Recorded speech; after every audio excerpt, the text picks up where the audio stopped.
You're watching Yana TV. Bullying, a one word that scares many all over the world.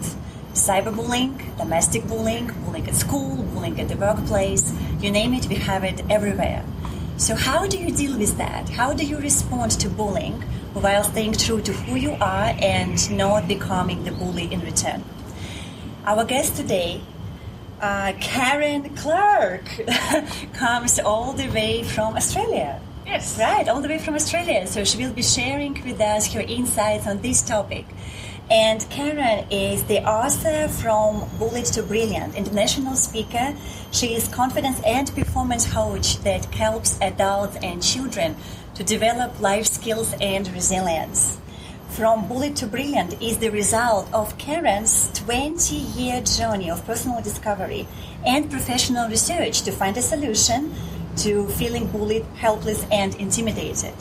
Karen's advice and techniques allow adults, teenagers, and educators to understand how a change in thinking and perception can end the bully-victim cycle. Karen, we're so thrilled to have you today. Thank you. It's lovely to be here. Thank you for being with us. And we start with the first question, what is bullying? How do you define it? So bullying is a repetitive and unwanted dominant behavior. Let's sum it up like that. So when you are being dominated or you are dominating repetitively and in a way that intimidates or hurts or causes another to suffer. So why do we have it? We have it because we're very clever human beings and we are on a cycle of growth and development, and bullying itself is an opportunity for human beings to figure things out between each other and for themselves.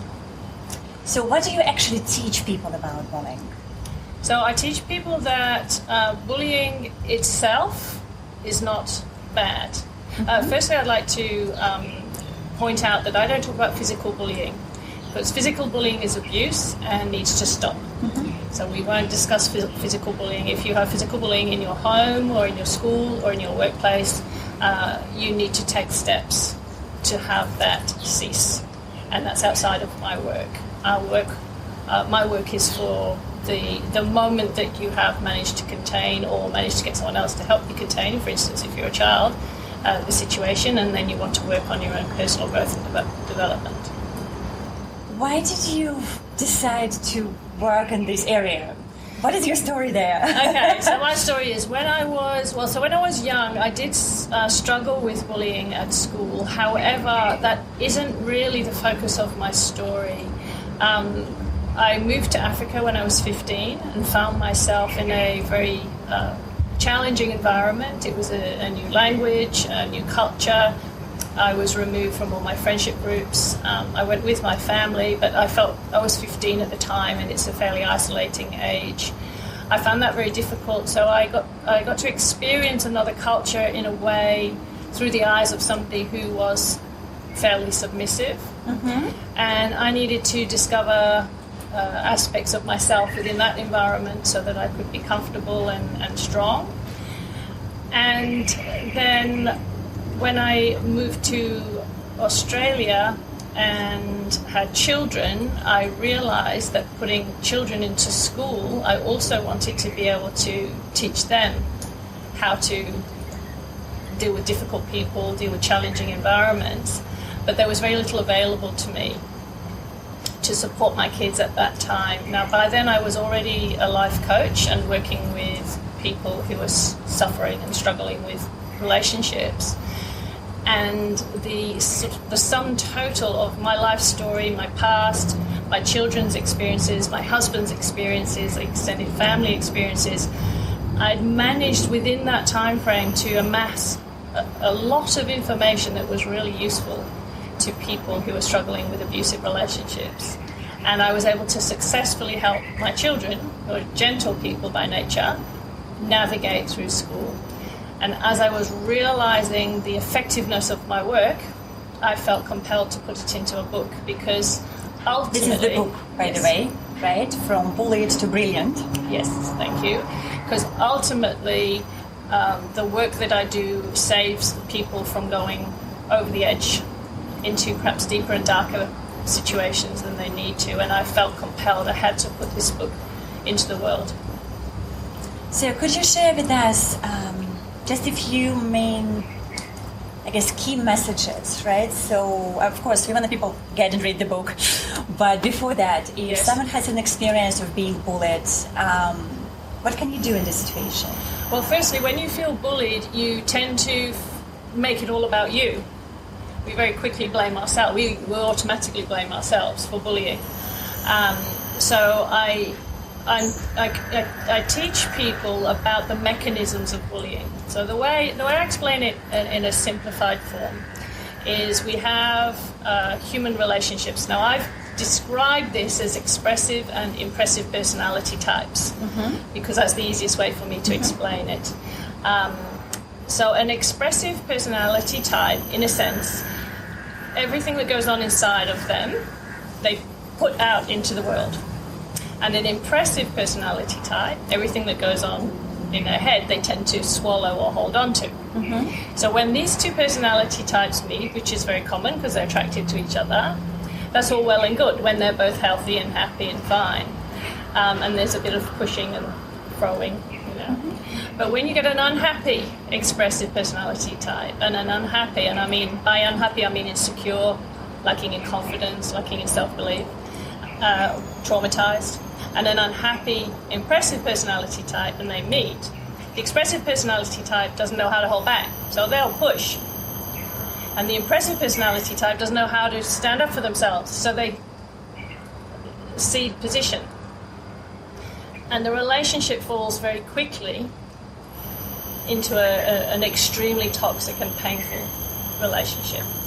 So that relationship itself, the purpose of that relationship is to teach the expressive personality type how to pull back and find tolerance in order to be happy, and to teach the impressive personality type that they need to step up, be heard, speak up in order to find their center.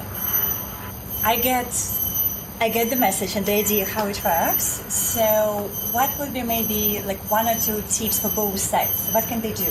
Like if someone finds themselves in this situation where they're being bullied or being the bully, Yes. so what can, and they are self-aware enough to understand it, so what can they do? Well, this is part of the problem. Generally, often, a bully themselves is not self-aware enough. They're normally, because they have a system for getting their own way and it works. So why would they be self-aware?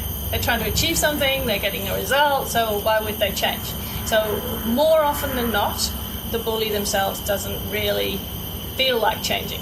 So it's harder to work with the bully. And for everyone who's a bully and recognises it and says, yeah, I'm a bully, I really need to do something about it, good on you. So what a bully needs to learn is not so common. So a bully needs to learn the consequences of their behaviour. They need to learn, first they need to learn to be quiet, because they tend to be noisy, and listen. They need to learn how to still themselves, and they need to learn how to not try and seek relief from their problems by projecting them onto another.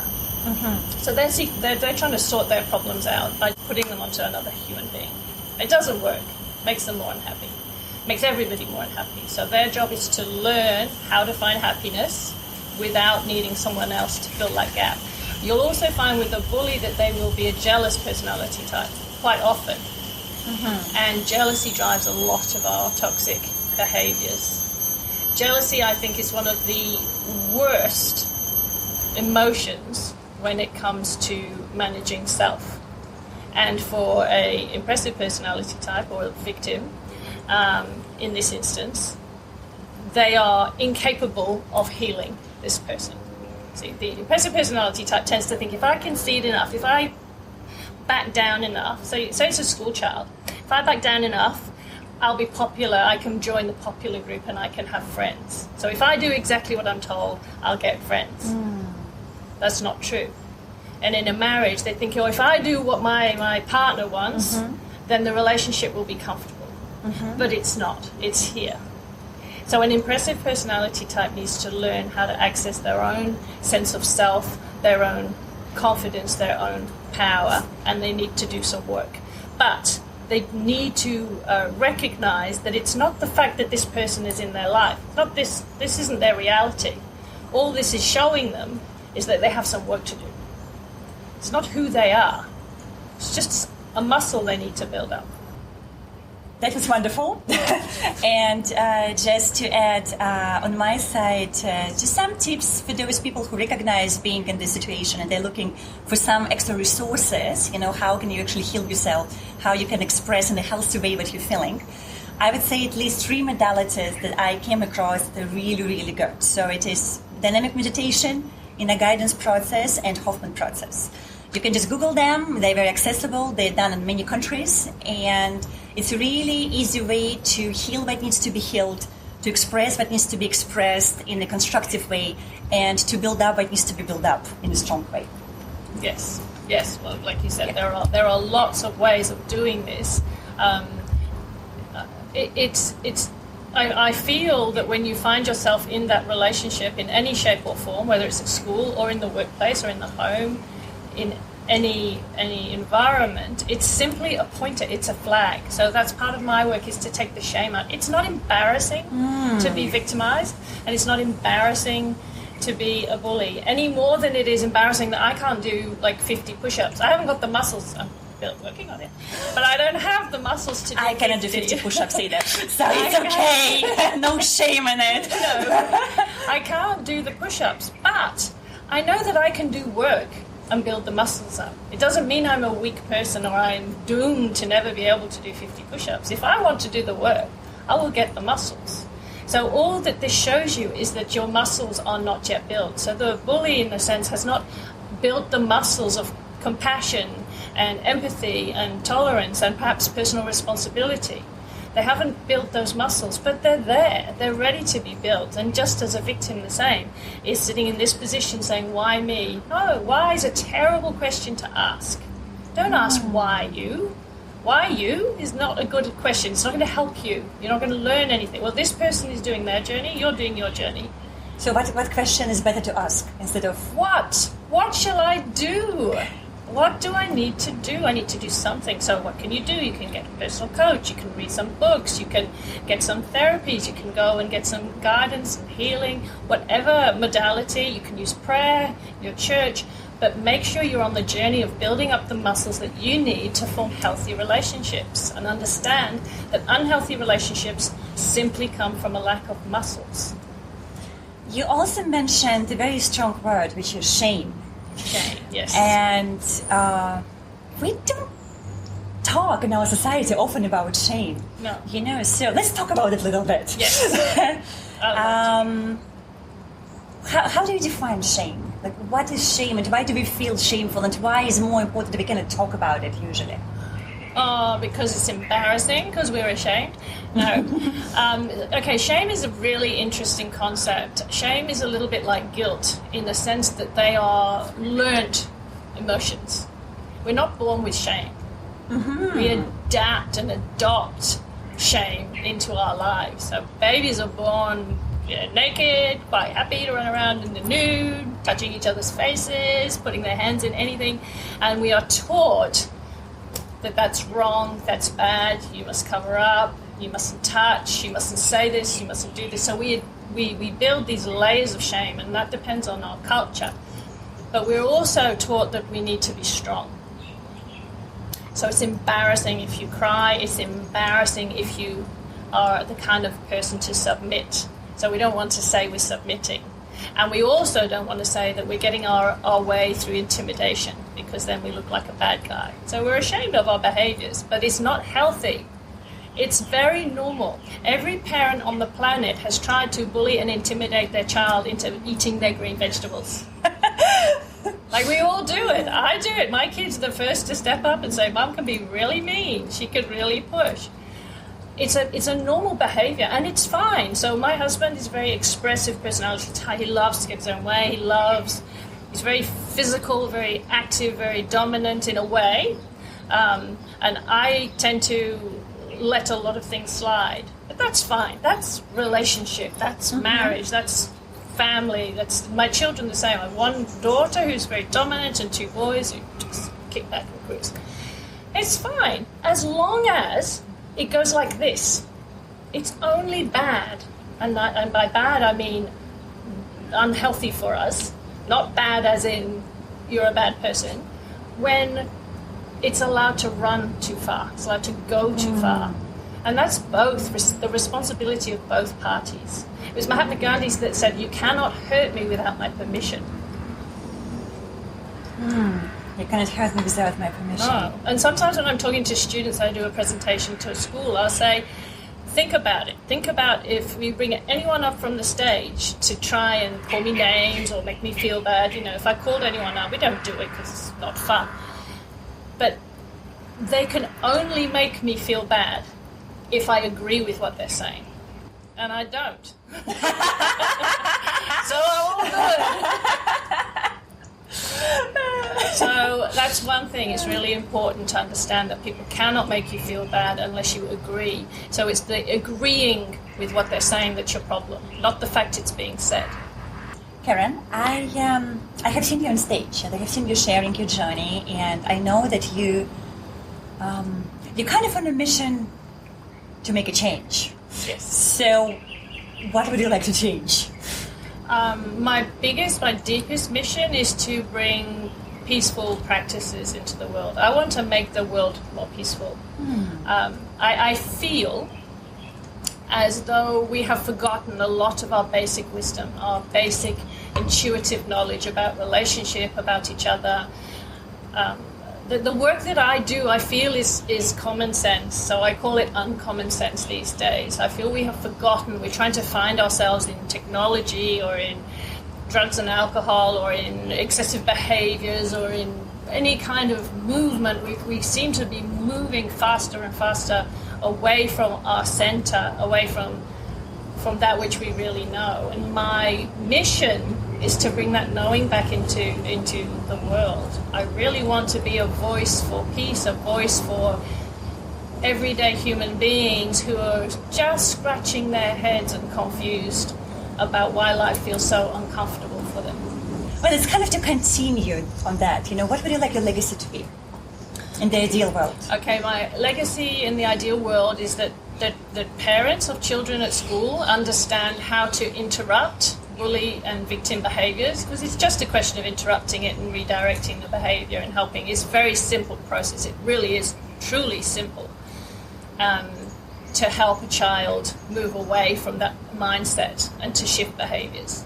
So that is a very, very big goal, that parents are equipped to help their own children easily.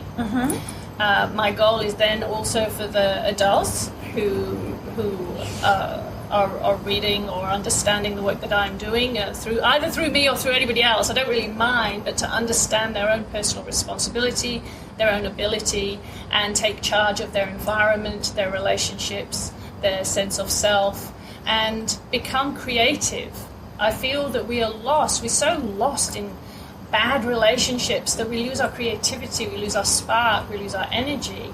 And I want that thinking to be able to transition into the global environment. We should not be living in a world where terrorism is even a word.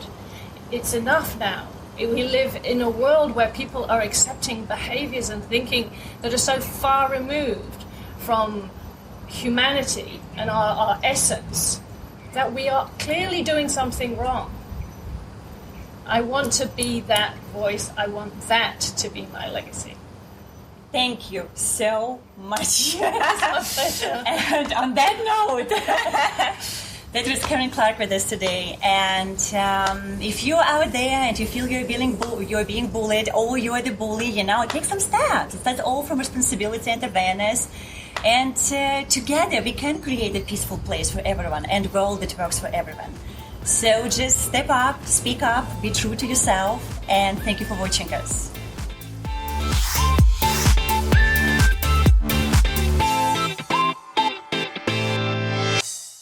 Hello, I'd just like to say a few words about Yana and Yana TV. There are some people who are just light. They are lights and beacons for others. They are lights and beacons for themselves. And when we get together, we have a lot of fun. Yana is one of those lights, and I am so privileged and happy that I've been asked to speak on her show, and thank you very much for having me, Yana. You are a beautiful human being.